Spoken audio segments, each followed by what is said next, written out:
Hey, welcome to the Closing Time Podcast. My name is David Mansour, and I'm a mortgage loan officer here in Peachtree City, Georgia. And the goal of my podcast is simply to give you some insight and maybe look behind the curtains in the lives of some of the people that you do business with and see who they are outside of their careers. I hope you enjoy.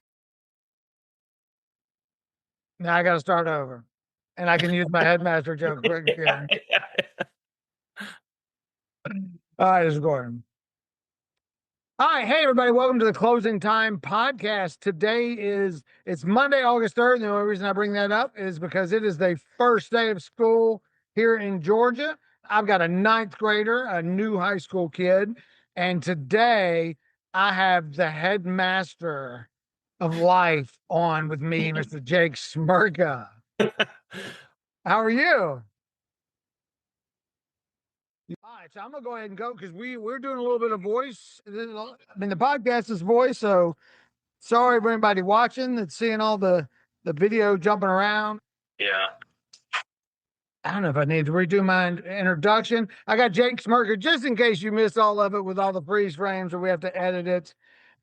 I'm gonna start with some mortgage quiz just to see the average person what they know about mortgages. So, what do you believe is the minimum down payment required to get a mortgage loan? Maybe I always heard you want to do, what is it, 20%, but surely it's less than that. Yes, that's a lot. I didn't know that anyone still believed it was 20%, but I've asked this question once before and they were like, isn't it 20%? I was like, wow, people do, because that's supposedly a myth. It is not. You can, there are a couple 100% programs, but for the average person, 3% conventional, 3.5%. What is a jumbo loan? Big one. A big one. That's a perfect answer. There's a definition based on Fannie Mae conforming loan limits. A jumbo loan is outside of what is guaranteed and insured, but we won't go into that definition. Let's see. Last one. What is the minimum credit score you got to have buy a house? That I have no clue on. I personally need to get a credit card myself. You better establish some credit. Yes. So, and this could vary by lender. Generically, we're going to say 620. There are loan programs that go below that if you meet certain guidelines, et cetera. But that's not what we're here to talk about. Yeah. We're here to talk to Jake. Look, you're frozen now. It's funny. I can see on the Zoom. We're here to talk about Jake and his leg. Just plain and simple. So how are you doing? Oh, he brought his leg with him. That's awesome. Okay. Tell me before we get into the accident and everything that's going on now, who was Jake before that? Because I know you probably had a lot of time to think and reflect, and we're going to get into how you might have changed personally. But who would you say Jake Smerka was, 6 months before the accident or growing up, or who were you? Yeah, I would say active. I loved lacrosse growing up, played a lot of lacrosse. I mean, just about any sport. If there was a ball to chase around, I was up for it. Now, regular running, you didn't see me doing a ton of that before. But if there was a ball involved, I was game. Very studious too. You like to read a lot of books too, right? Yeah. Why do I have that book? I believe I had that book. Oh, wow. I think I had that. Max must have had to read that. So, For sure.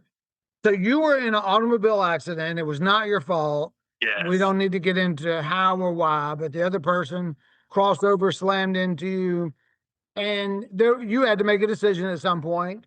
It wasn't like it just amputated it at the scene, but it was a pretty serious accident.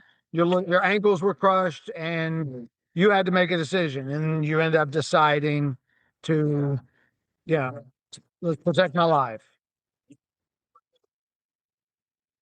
Put it back together and everything and had it wrapped up.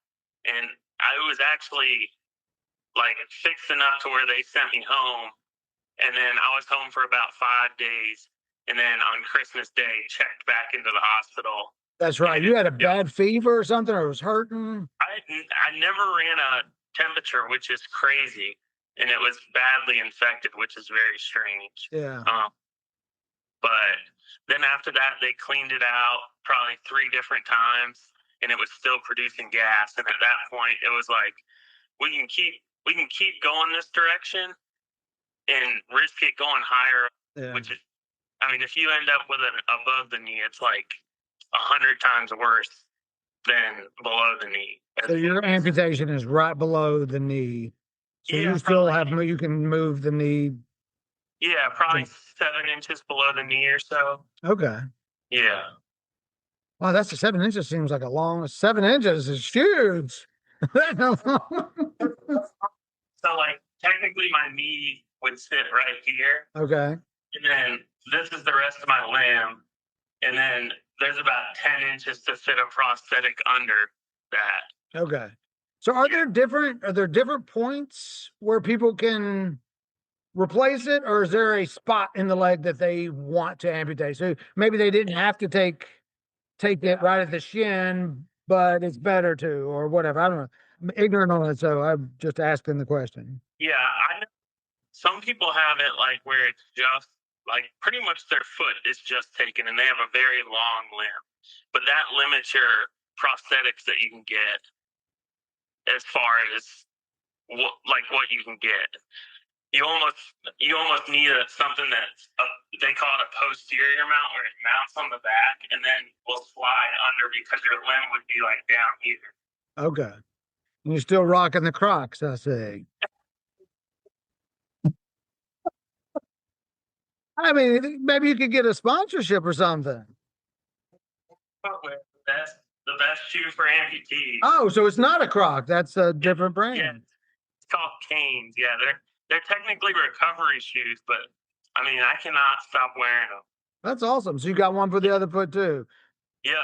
So you're able to, when you go shoe shopping, you don't just buy one, like you don't get a discount and just, I just need the right one. You go ahead and buy both and you have to change the prosthetic out? Yeah, Nike actually has a program where once a year you can get just one shoe shipped to you as a running shoe. So have you named the prosthetic or your nub? Just give it a little nickname, nothing? Okay. All right, well, take me back. What was the moment like? When was it that you realized that your life has changed now? Because I'm sure at some point you're like, oh, this just happens. I'm going to battle this. I'm going to recover. And was there a specific moment that you realized, okay, this is not going the direction I thought. My entire life is changing? Yeah, probably that trip back to the hospital when they said it was infected, because they had on Christmas. Yeah, they had talked about it before then.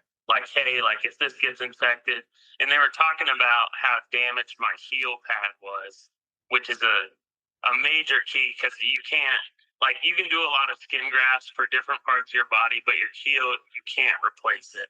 Okay. And so, since my heel pad was so damaged, I already knew that amputation was kind of on the table, but we were hoping for the best. And then once they said it was infected and just kept producing gas, which I don't really know what that means either. Yeah. There were a couple questions I was going with. I was like, no, let's keep this above the level. Like, no, that was my foot. That wasn't me. That was Sound normal for sure. But and just trying to remember, I feel like there might have been a point where you were like, even if we can save my foot, amputation might still be better. And maybe that's because of the heel thing that you talked about. Definitely think that. Yeah. People think like, man, like, do you think you should y'all have got it checked out before and maybe it wouldn't have got infected or got it cleaned out earlier? But like, my other foot needed surgery too, and I have a metal plate in that one, and I had to have the toes pinned for months. Oh, I remember that. So like, yeah, so like looking back now, like I know how bad that foot is still to this day. So like to think that my other foot was crushed, say twice as bad as that one, I don't think I would want to have it right now. Yeah. So your other foot still causes you great pain, or? Yeah, for sure. Like I wear shoes like almost 100% of the day. Like I don't really walk barefoot ever just because how uncomfortable it is. I think Okay. maybe like the way my bones healed in my foot, or maybe the surgery like caused me to lose sort of like the tissue like where your toes kind of meet your foot. Right. And it's just like very prominent. So even on your right foot, do you have special insoles that help you or anything, or? Okay. yeah, just wear shoes pretty much all the time, and with shoes on, it's nothing to complain about for sure. I would complain. And that is half of the reason, and I don't want to go overboard, but Yeah. what you're doing and have done is just incredible. So I'll leave it at that.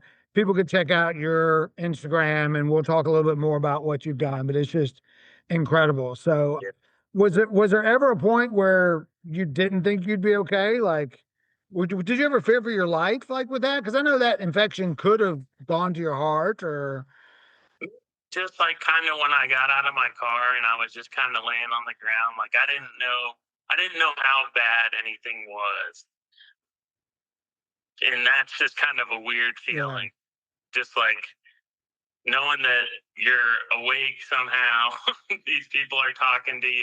And that's got to be weird. I have nothing to relate that to, but I would imagine that if you were in some deep form of shock or Yeah. injury, you don't know how close you are to death, or you just get your bell rung like you would in lacrosse or football. Like I would imagine, which is probably a good thing. Like I don't want to know that, hey, I got 10 more breaths left.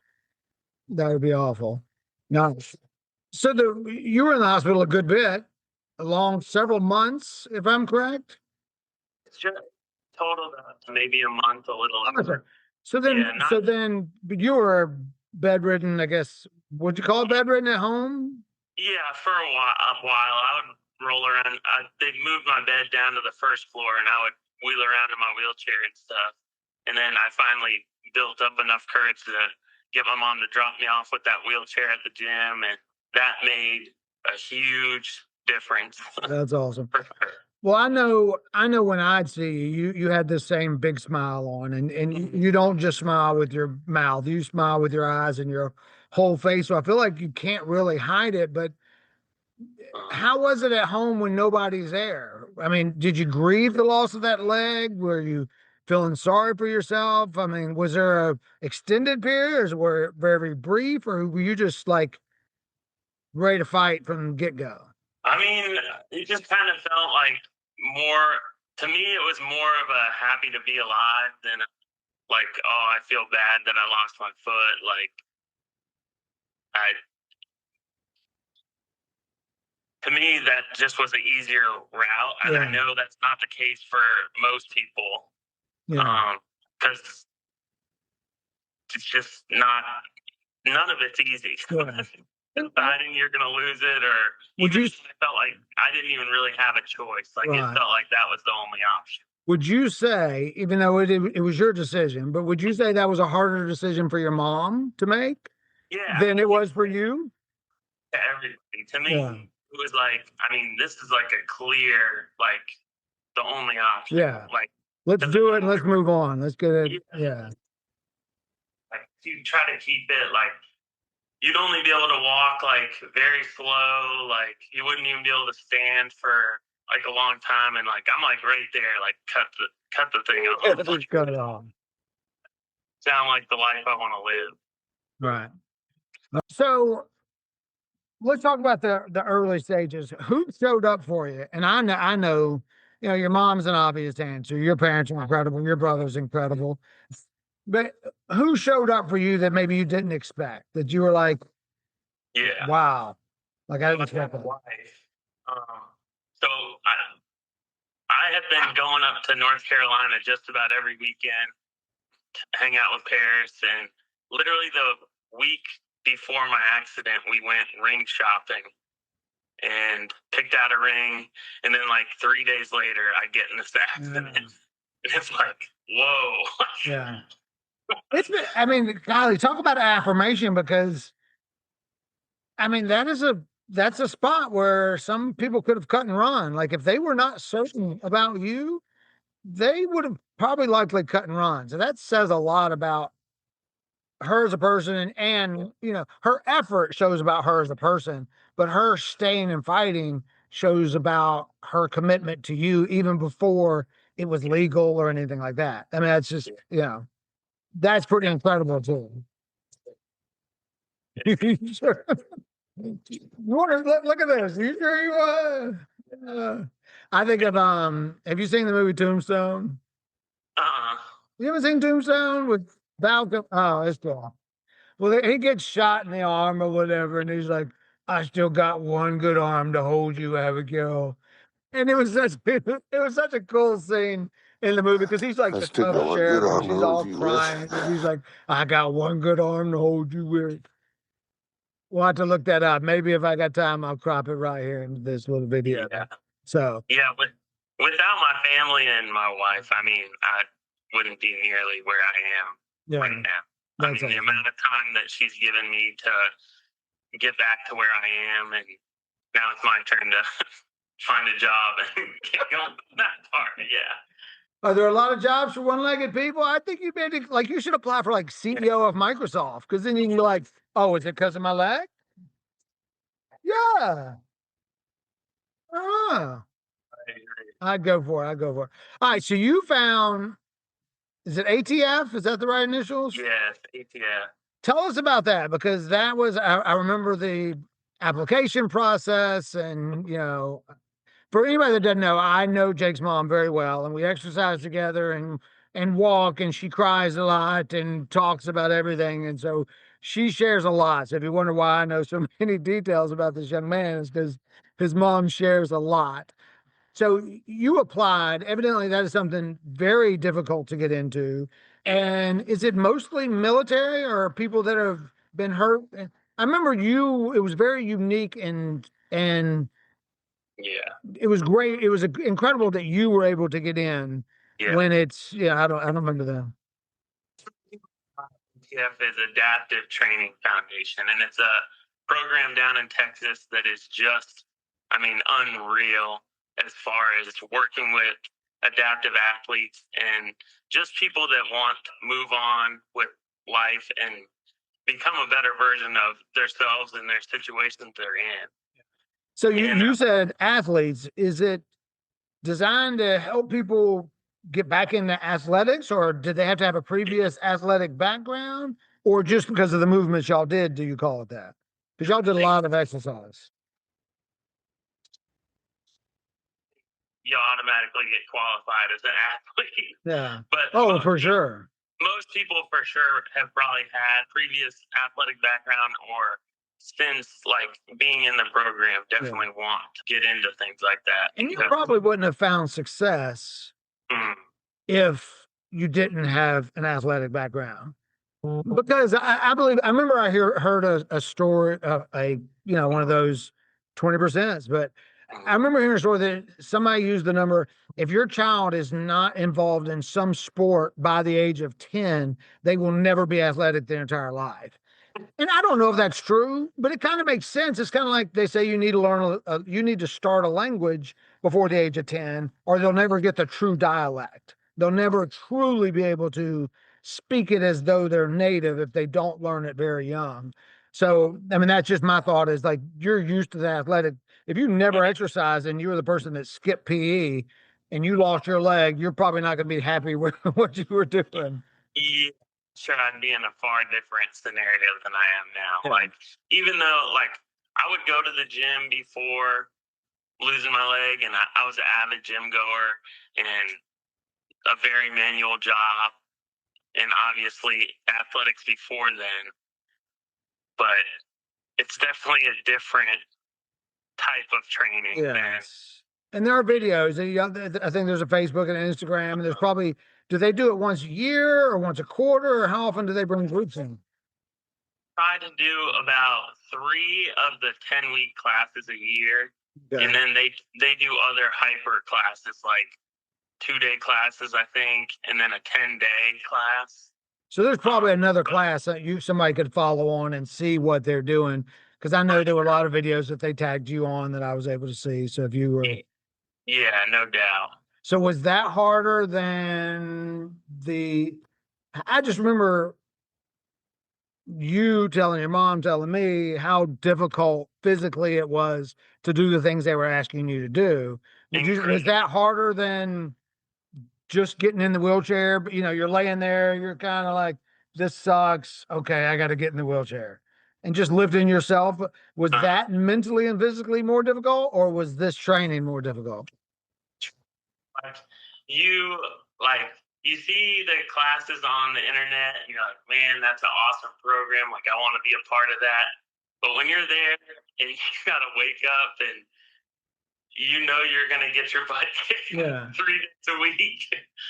But you get so much out of it. It's incredible. So were you living like in a dorm? Because I know you had to go to Dallas for those 10 weeks, or did you stay with a friend and just report every day?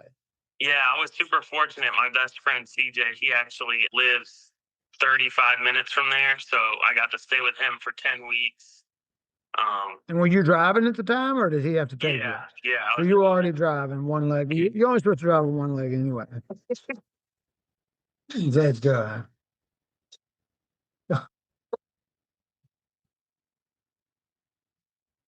That's awesome. And I love the camaraderie. You're still good friends with all those people? Yeah, still talk to a ton of those people, and I love watching the new classes go through. And I can't wait till I get to go back to Texas and just visit. And I would like to one day maybe help. Be a coach? Do they have coaches in them? Yeah, if I can get the time, go down there for 10 weeks and help train an athlete or something would be really cool. Yeah. Well, and maybe, I remember again that it was very difficult for you to get into. So it'd be nice to have that for other people. So maybe you can start the Nashville or the Peachtree City branch. We know you're never coming back, but we can hope. You're in California now, though, right? Yeah, I'm in still at the moment, and we're gonna fly back on the 5th. And Paris is taking an extension for her speech therapy out there. She's working with the school district that we live near. Wow. And I'm going to attempt to be a substitute teacher. Oh, they're going to be scared to death of you. You're going to go pull that leg up. I said, be quiet. Slamming on the desk.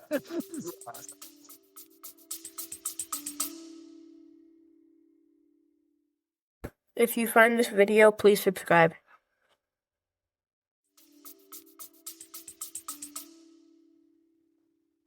To employment. Wow.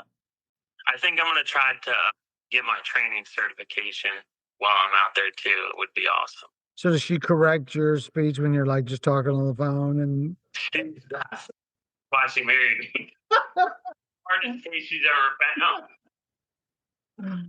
Oh, that's right. Well, I'll tell a quick story about my uncle lost his leg in a motorcycle accident when he was, I don't remember how old he was, but he always tells a story. He's a big hunter, and he was climbing the deer stand to get in the tree, and it came off his hip, I guess, somehow. But he was wearing jeans, so it was hung. His pant leg was hung on the ladder, so he was stuck because now he's got one leg and he's on a ladder, and this is hung up. He said he turned the shotgun down and bam, blew it off. He's like, he didn't have a choice because he was stuck. It was hung up. He couldn't move his leg. And my uncle's kind of crazy anyway. He's a little wild anyway, but that's one of my favorite stories from Uncle Hugh. So carry a shotgun with you in case it gets hung up on something. You can blow it off. I know. Yeah. Well, he was a veteran, so I don't know if he got it through the VA or he just didn't go. I don't know. He had a couple because I remember I used to see him laying around and watching him hop around, and it was kind of funny. I don't know. So what does it look like now? What does training look like? You went through this hard thing. Are you still lifting weights and doing crazy box jumps and towing cars with your? I don't know. What does that look like today? Gym today and just did your typical, leg workout.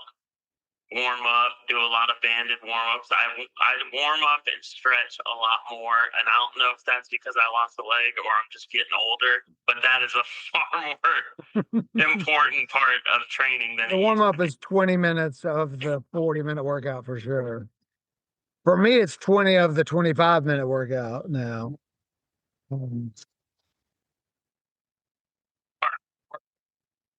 So how long ago was the accident? Was it a year and a half ago? Has it been 2 years? 18 months, maybe. Okay. All right. So what about running? Are you trying well, you didn't run before, but are you able to run? Do you like how quick do you get to that point where you're in the Olympics? Because I'm ready. I want a gold medal. Prosthetic setup, running is pretty difficult. Okay. I can like do kind of a jog, but it's painful. But I just like 2 weeks ago, I played in a lacrosse tournament for the first time, and I ended up scoring a goal. What? The fourth game, which was super cool, and it was assisted by Max. Are you serious? Was it one of them charity, like, what's that? What, where they let the kid like run down the field? They're like, don't tackle Jake. But it wasn't. Yeah, it was super fun. Yeah. But definitely like for the past week after that, trying to run, because I pretty much played half of each game, so pretty much 2 full games total of play time. And pretty much the whole next week, I mean, my leg was very sensitive, and Wow. it was tough to walk for sure. So do you still have is it called the Phantom, or like where you actually can feel your toes, or does that go away? So interesting enough, I'm trying to get a new leg through this Amputee Blade Runner Foundation, and I went and visited with them last week in Nashville, and they actually have me on a desensitization plan for my leg, which this is the first time I've ever even heard about that, and I've been dealing with it for a year and a half. So they actually have me put on liner over my leg and then literally just hit the bottom of my leg, hit it hard. Like you're trying to kill the nerves, like with a paddle? Yeah, they said get up to about a 6 or 7 pain level and ride that out for 5 minutes and do that 3 times a day. Does Paris like doing that? Paris like, I got it. I got it. And so I'm supposed to hit it, like slap it for like a week and then move up to 1 rolled up magazine and then 2 rolled up magazines and then 3. Oh, so what are you hitting it with now? Just your hand? Yeah, just my hand. Okay, I thought you were using like a ping pong paddle or something. Like, damn, y'all are sadistic. I know. Are you guaranteed, like, you're doing all this? Are you guaranteed a leg at the end? They're like, if you don't get to a 10, sorry, you're not going to get it. Yeah, but I know I'm sure a lot of people apply. Yeah. Well, that's awesome.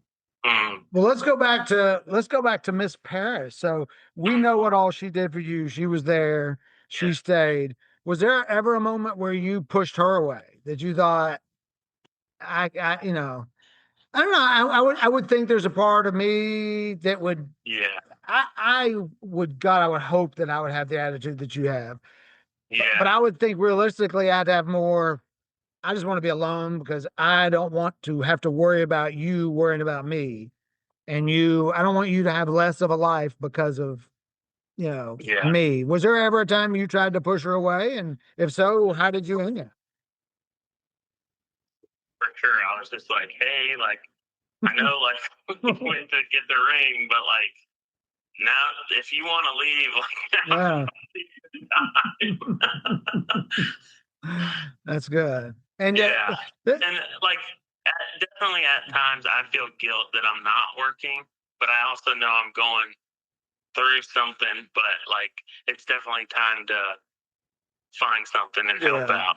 And I think that's built into us as men and providers.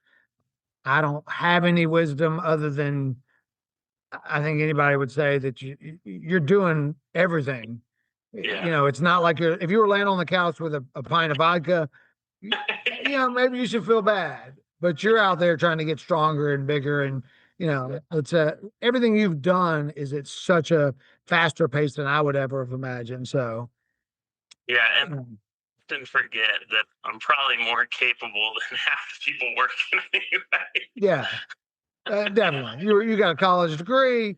You're an athlete. There's so many things that you can and will do that are going to be incredible. And once you win 2 gold medals, you're going to have sponsorships and like everything. It's going to be incredible.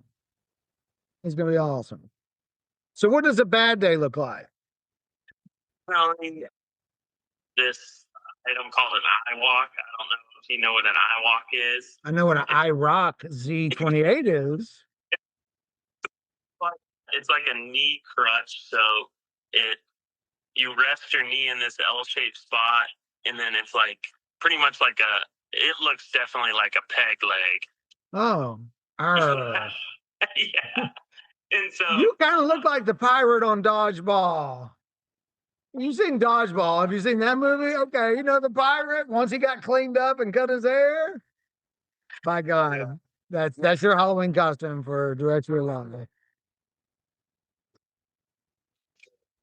So what does that do? You're saying that causes you to have a bad day, or that's what you do to because you're in pain, so you use that?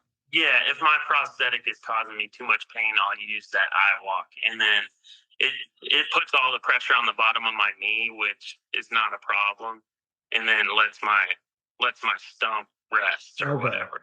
So any mental bad days, any PTSD, and I'm not a therapist. I'm not going to fix you. You can answer that any way you want. Is that an issue with? I don't know. I'd imagine it would be, but yeah, I'm more like, man, like I need to find a job. I don't have the biggest desire to go back into construction, but I feel like I'm gonna have to just to get started. Yeah. But yeah, that's more of the battle than really like a physical bad day. And not the best economy. Not that the economy is horrible, but I know there's not tons of hiring right now.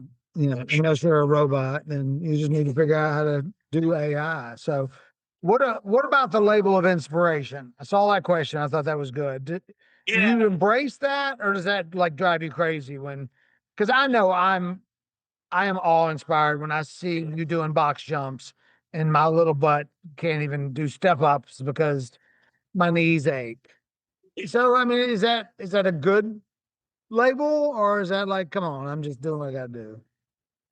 Fine. Like I think I really think about it like a lot. Like I don't think me as an inspiration, but I'm also like I'm always on looking on the internet on my Instagram or YouTube or whatever and watching these other adaptive athletes. And I'm like, man, they're cool. They're doing all this stuff. Yeah. And I think of them as an inspiration. I mean, that when I was in the hospital and knew I was going for an amputation, like, I mean, that was the first thing I looked up was athletes with a below the knee amputation and just started following people.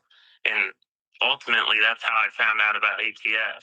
Yeah. So, well, the first thing I looked up when I found out you were getting your knee amputated were funny socks. And there's a lot of humor still in that. So, last question: man,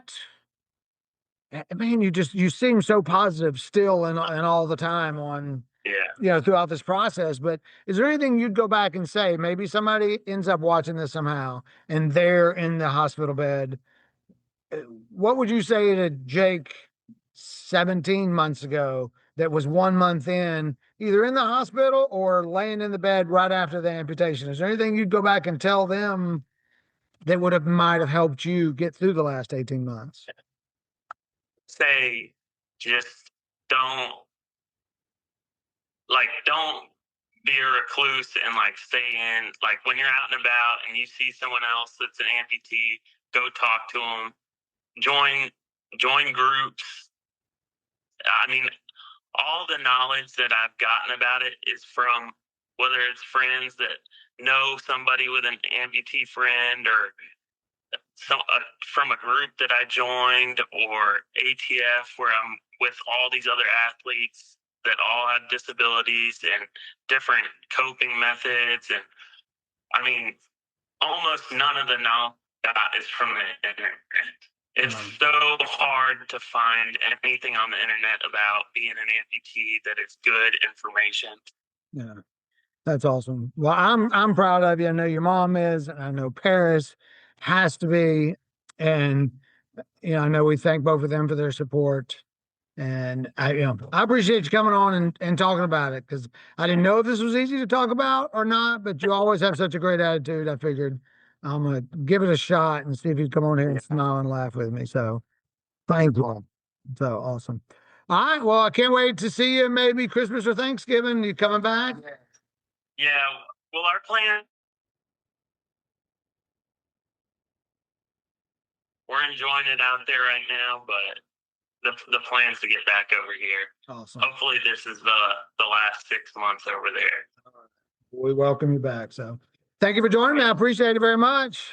Yes, thank you. Have a great. Thanks, Jake.